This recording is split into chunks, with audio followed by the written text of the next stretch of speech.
Welcome to Excel Tips and tip number 19. In this tip we're going to be looking at array formulas and how to get array formulas to work for you. Essentially you can see that we have set up what we've got a transaction list of cars, the colours, the cost, the recommended retail prices, like the data we've used previously. And essentially we want to do something slightly different to what we normally do. We want to say how many cars are there which are black and cost $50,000 or more.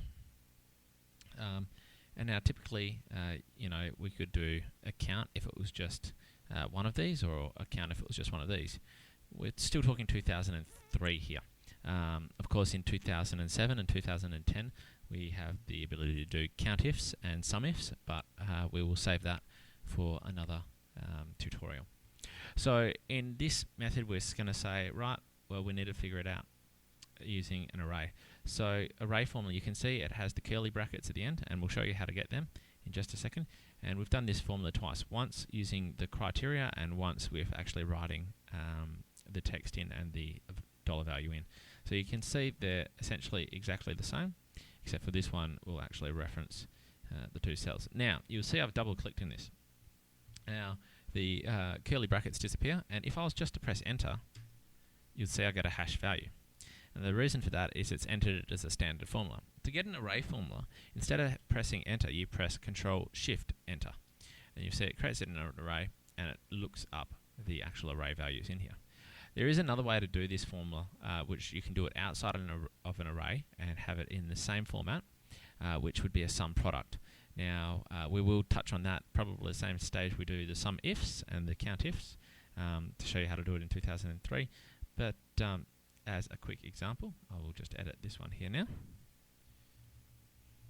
And you'll see if I press enter, it still works. So that's the alternative to using an array. You can see that's using an array to do sum, but it's doing a count essentially. You can also use it to multiply out the values.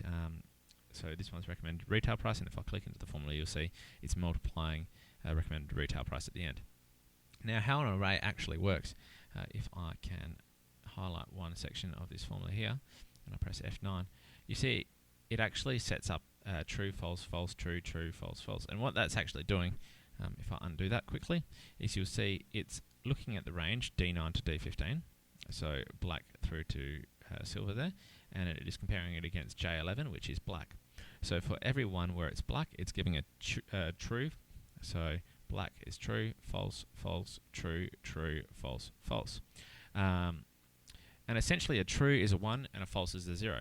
So when we do that in the next section of the formula, where it is looking for costs greater than or equal to $50,000, it does the same again. It says false, true, true, true, true, true, false.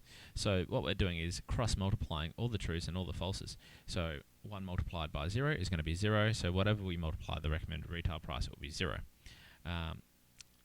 This is what the array is simply about. If we could set it out in a grid, you would actually see 1, 0, 32,000. Then the next row would be 0, 1, 190,000, and so on and so forth. And then when it multiplies together, it does the sum of the remaining values, and that's how we get our figure of 225,000. And it's the same for each of these different formulas, and that's how an array formula is created.